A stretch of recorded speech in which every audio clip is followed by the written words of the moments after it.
Senhoras e senhores telespectadores da TV Otimista, senhoras e senhores internautas do blog do Edson Silva, estamos começando agora o nosso programa dizendo que o governador Eumano de Freitas nomeou ontem o deputado federal Célio Sturdat Barbosa, filiado ao PSD, para assumir a Secretaria da Proteção Animal, criada recentemente, ou mais precisamente, no mês passado. Esta secretaria, que cuidará dos animais, é a 33ª secretaria do governo Eumano de Freitas.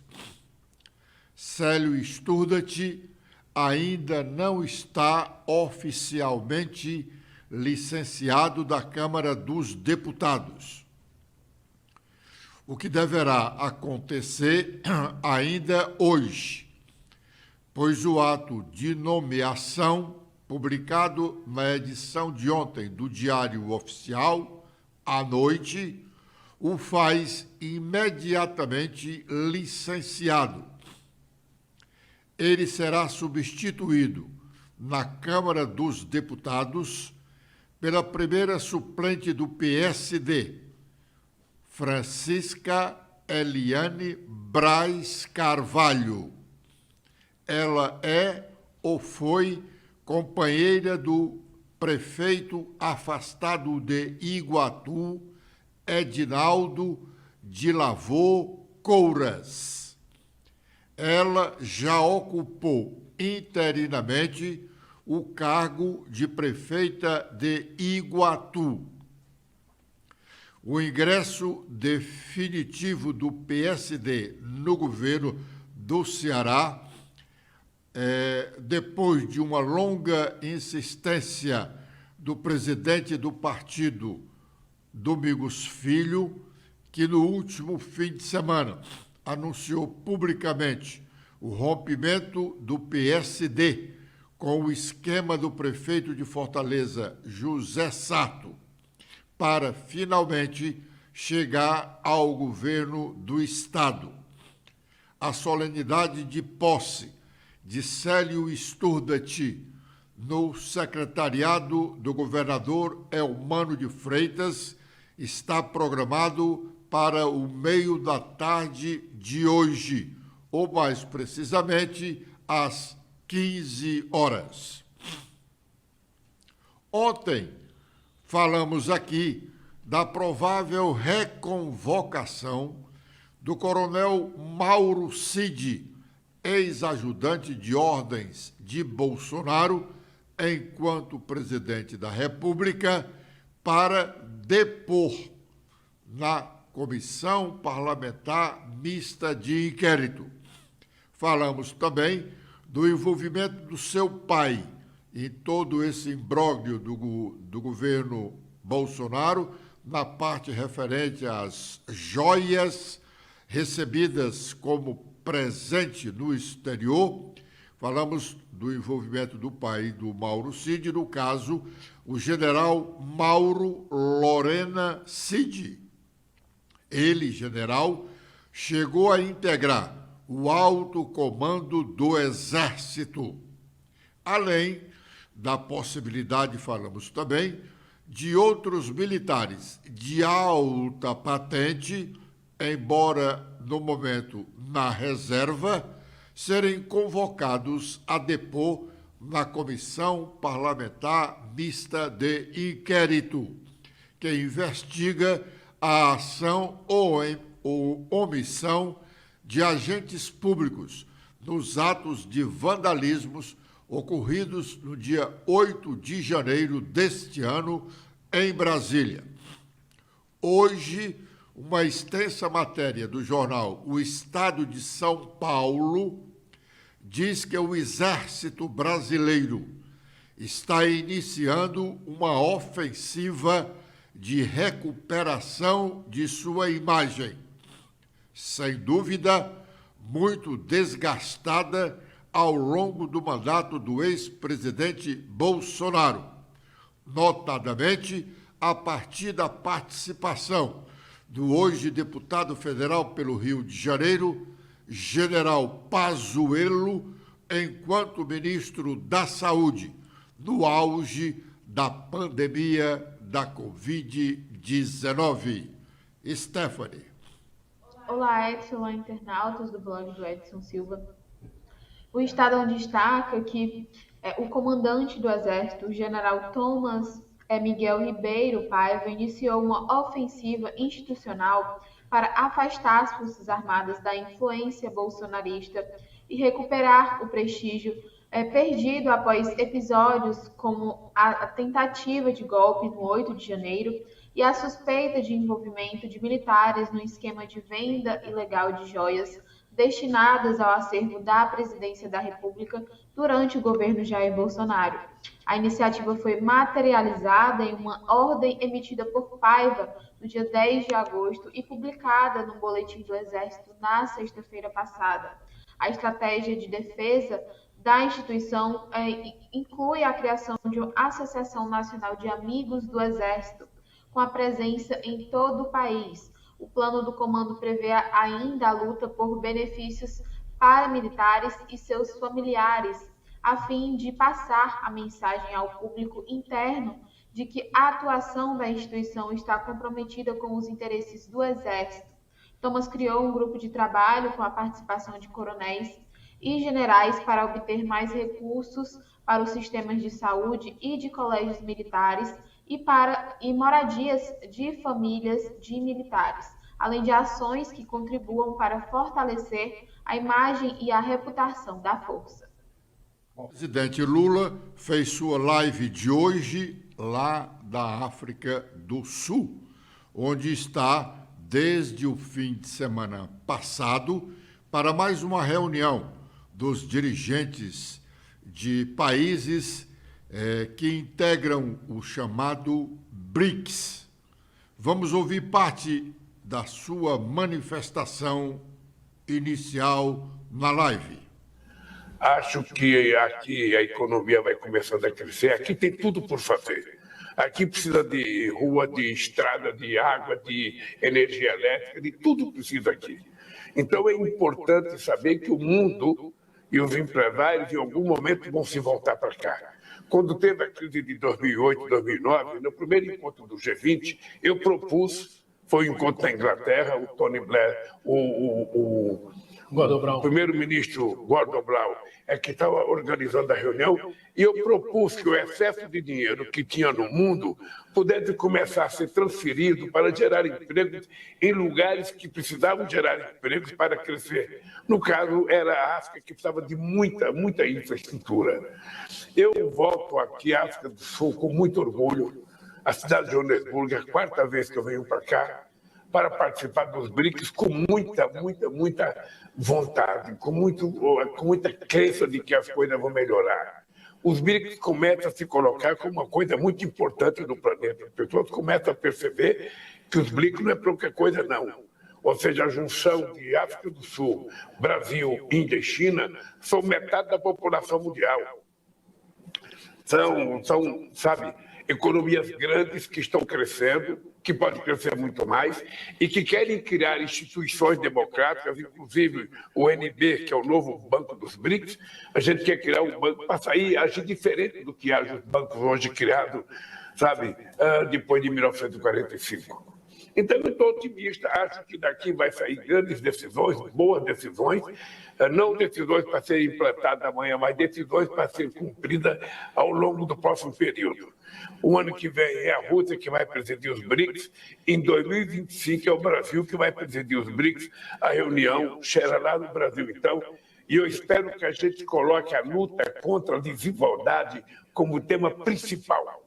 Quando eu for para o Brasil, o tema principal é a gente acabar com a desigualdade racial, desigualdade de gênero, desigualdade na educação, desigualdade na saúde, desigualdade no salário, ou seja, é tudo desigual num mundo em que poucos têm muitos e muitos não têm nada. Então, eu acho que eu vou provocar essa discussão Vou tentar fazer com que essa discussão seja um tema do próximo BRIC, do próximo G20, para que a gente coloque essa questão, sabe, da diferença entre a humanidade na ordem do dia. Bom, depois de ouvirmos aí o presidente Lula na sua live de hoje, lá de Joanesburgo, na África do Sul, é o momento de fazermos o nosso primeiro intervalo. E já já estaremos de volta com a sequência do nosso programa.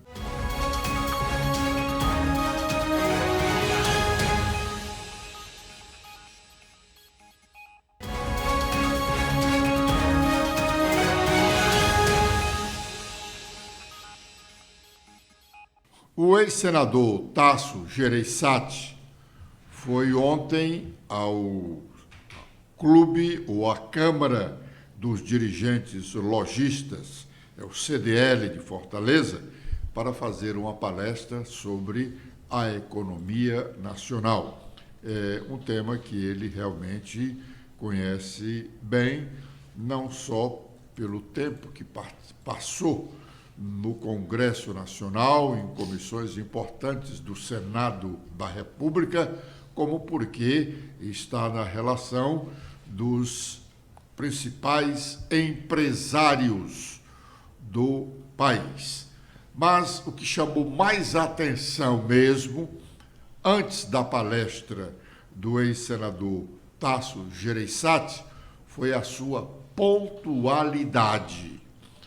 O senador, quando foi governador do estado do Ceará e em vários outros momentos aqui no Ceará, ficou sempre conhecido pelos atrasos nos seus encontros. Nenhuma reunião do governo do estado nos 3 mandatos do Tasso Gereissati começou na hora certa. Quando começava mais próximo da hora, tinha 1 hora de atraso. Pois bem, ontem o ex-senador Tasso Gereissati surpreendeu a todos. A palestra dele estava programada para as 18h30. Ele chegou às 18h25. Não ficou sozinho lá, porque realmente os dirigentes da Câmara dos Dirigentes Lojistas, como pessoas realmente educadas, aquelas pessoas que lhe convidam para ir na casa dela, marcando para as 7h, e 7h realmente as pessoas estão a postas para receber os convidados. Então os dirigentes da CDL estavam lá, mas de plateia não tinha praticamente ninguém. Algumas pessoas ligadas ao PSDB, do ex-senador Tasso Gereissati, ex-auxiliares do seu governo, os mais cedos que chegaram lá, chegaram às 7h, quando o evento realmente já estava começando, a mesa já estava formada. É um bom exemplo que dá o senador, o ex-senador, neste novo momento da sua vida, agora totalmente empresarial.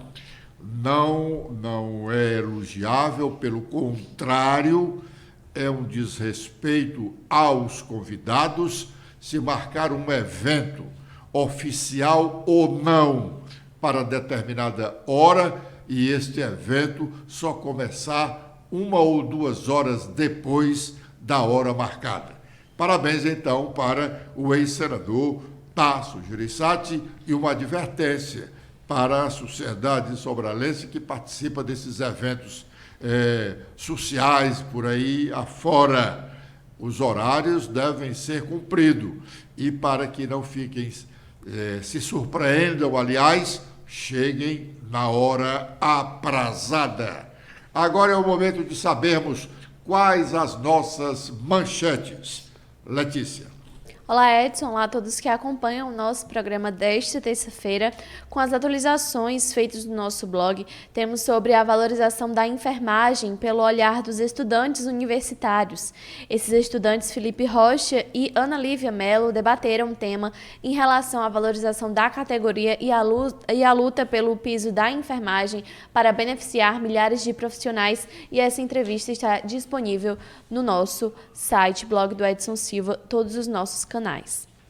inviável, diz o presidente do PT Fortaleza sobre eventual aliança com o PDT na capital. Segundo Guilherme Sampaio, levando em consideração as circunstâncias atuais da atual administração com o prefeito Sarto se colocando como pré-candidato à reeleição, ou mesmo Roberto Cláudio sendo um potencial indicado pedetista, é inviável tal aliança aqui em Fortaleza. O Senado Federal deve ouvir prefeitos e governadores sobre a reforma tributária. Segundo o presidente do Senado, Rodrigo Pacheco, os chefes do executivo dos municípios devem ser ouvidos após sessão especial na terça-feira, dia 29, no plenário, com 27 governadores. E após o rompimento do PSD com a Prefeitura de Fortaleza, Elmano anuncia Célio Studat como secretário, como nós já destacamos no início do nosso programa de hoje. Agora com os destaques nacionais, iniciando pelo Estadão, a principal manchete é sobre a cúpula na África do Sul. Celso Amorim diz que o mundo não pode mais ser ditado pelo G7 e interesse no BRICS demonstra nova força. O assessor especial de Lula afirma que a reunião de países em desenvolvimento é uma afirmação global. Antes, Fernando Haddad havia dito que a atuação do grupo não significa um antagonismo.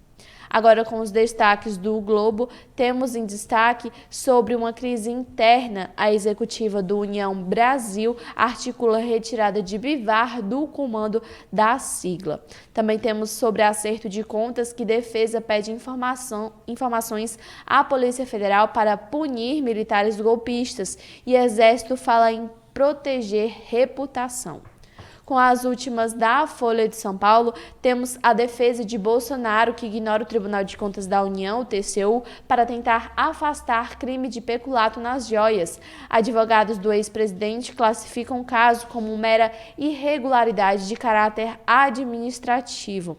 E também temos que o STF torna Zambelli ré por 9 votos a 2 em caso de perseguição armada em São Paulo. E também, por último, sobre o BRICS, o Lula, ao lado de Dilma, participa da cúpula do BRICS na África do Sul, ao lado da primeira-dama, Janja, e da ex-presidente.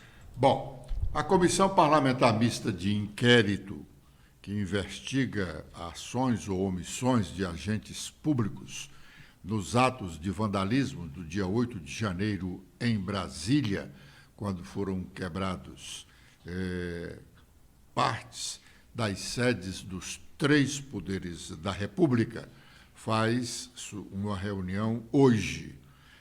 Mas essa reunião é uma reunião interna para tomada de posição em relação à etapa final desta investigação, que já tem promovido uma intensa movimentação no ambiente político nacional e confirmado aquela máxima de que CPI ou CPMI se sabe como começa, mas não se sabe como termina.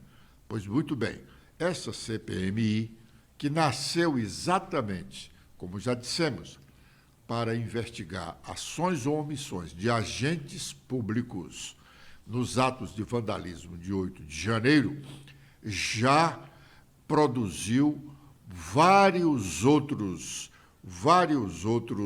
elementos que poderiam motivar a criação de outras comissões parlamentares de inquérito. Se não fosse essa CPMI, nós, os brasileiros, não teríamos tomado conhecimento da quantidade de presentes caríssimos, ricos, que recebera o ex-presidente da República, Jair Bolsonaro, e nem que uma parte desses presentes, o que se chamou de joias raras, viessem a ser vendidas no exterior para apurar dinheiro que teria sido entregue ao ex-presidente Bolsonaro. É evidente que a CPMI, como tem dito o seu presidente, tem um foco de investigação e não sairá desse foco. Mas esses dados novos que vão surgindo geram outras investigações, sobretudo na área da Polícia Federal e do próprio Ministério Público Federal. Se não fosse, repito, essa CPMI, o ex-presidente Jair Bolsonaro não teria a imagem tão tisnada como está atualmente. E talvez até nem tivesse perdido os direitos políticos em relação às eleições dos próximos 8 anos.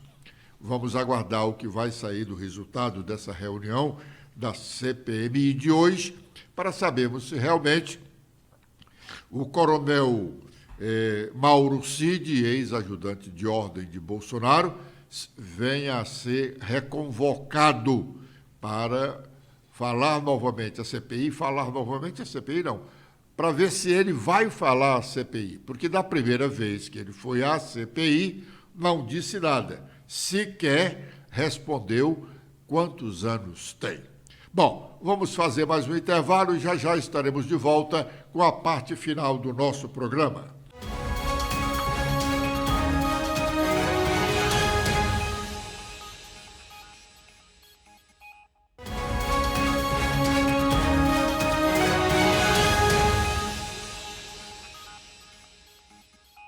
Nós temos mais de 5.600 municípios no Brasil, prefeitos, repetindo, de milhares de municípios brasileiros, já estão chegando a Brasília para o movimento nacional do dia 30 deste mês, chamado de Dia Nacional de Paralisação de todas as prefeituras. Os prefeitos reclamam mais recursos do Fundo de Participação dos Municípios, FPM. Para a grande maioria dos municípios brasileiros, o FPM é a principal renda.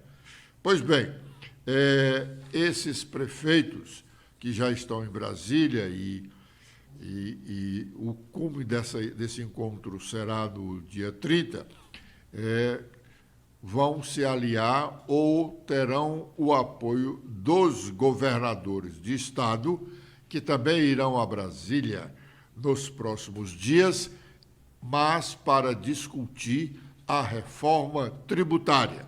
Os governadores, sobretudo dos estados do Norte e do Nordeste, estão preocupados com o futuro das suas arrecadações com a tal reforma tributária. O presidente do Senado e do Congresso Nacional, Rodrigo Pacheco, promete ouvi-los. Ele disse isso ontem. Vamos ouvir parte do que ele disse. Casa da Federação Brasileira, há uma prioridade natural de se ouvir os Estados Federados, de ouvir o Distrito Federal, de ouvir os municípios. É o papel do Senado Federal, isso não há dúvida alguma, eu quero deixar muito claro aos governadores e aos prefeitos que, de nossa parte, não haverá nenhum tipo de assodamento, nenhum tipo de prejuízo a esses entes federados na interlocução de uma discussão de reforma tributária. Tanto que, já para o dia 29 próximo, que é uma terça-feira, reservamos um dia importante de bom quórum no Senado Federal, para que estejam no plenário do Senado Federal todos os governadores e governadoras dos estados e do Distrito Federal, para que possam fazer, pelo tempo necessário, as suas falas, os seus pronunciamentos em relação à reforma tributária no plenário do Senado, com a presença de todos os senadores da República. Então, lá certamente estará o Caiado, estará o Mauro Mendes, estará o Cláudio Castro e outros governadores para poder, de fato, expressarem o que pensam em relação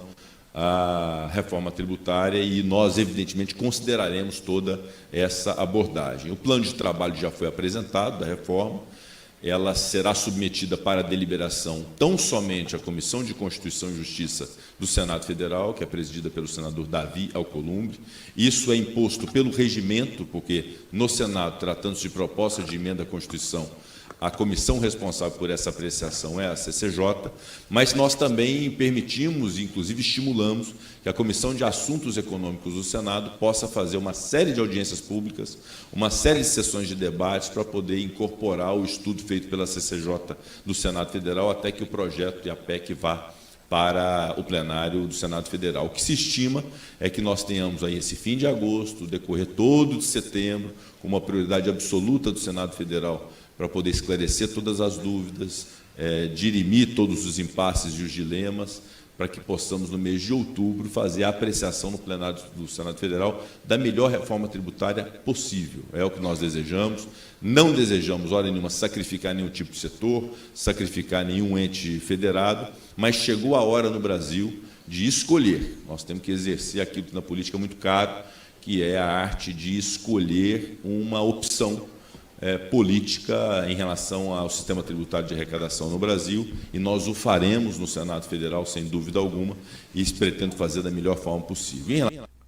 Obrigado pela audiência dispensada. Amanhã, neste horário, estaremos de volta. Letícia. Eu também faço os meus agradecimentos a todos que acompanharam o nosso programa de hoje. Espero revê-los amanhã. Até lá!